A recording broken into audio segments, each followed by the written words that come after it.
Frank Robertson, Kelly Ring, Roy Leaf's weather, Andy Hardy on sports. Channel 13 Eyewitness News at 6. In tonight's News for Your Health, sometimes science uncovers valuable medical benefits in otherwise harmful substances. Your Health reporter Steve Geiger tells us about the very latest discovery. Yeah, it's the kind of discovery, Kelly, that most people don't expect. An organism that causes a deadly kind of food poisoning is being used to treat muscle spasms, the type of spasms that literally leave people speechless. Good morning, accounting department. Can you hold, please?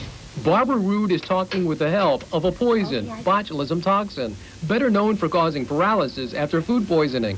But doctors are now using small doses to control spasms of the vocal cords. This is how Barbara sounded just before the injections. My voice was real strangled sounding. It was very effortful to speak. That can happen when muscles that normally produce sound by pulling the vocal cords together contract involuntarily. Instead of controlling the spasm by cutting a nerve, her doctors chose to immobilize it with poison.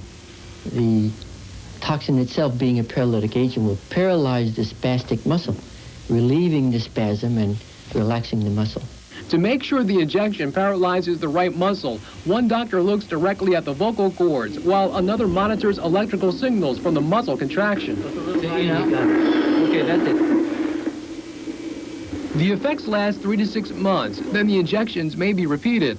A few people have temporary difficulties swallowing, but so far small amounts of the toxin are considered safe in the muscle as long as it doesn't hit the bloodstream. The injections are also being used for muscle spasms, severe writer's cramp, and musician's hand. For people like Wanda Glaze, it's been a frustrating search for an answer. I went to 12 doctors in 10 months trying to find out what was wrong with me. The injections allowed her to keep her speaking and singing voice. Home, home on the range, Mary had a little lamb, little lamb, little lamb. While the injections are not considered a cure, they've already made a tremendous difference for people who found no other help.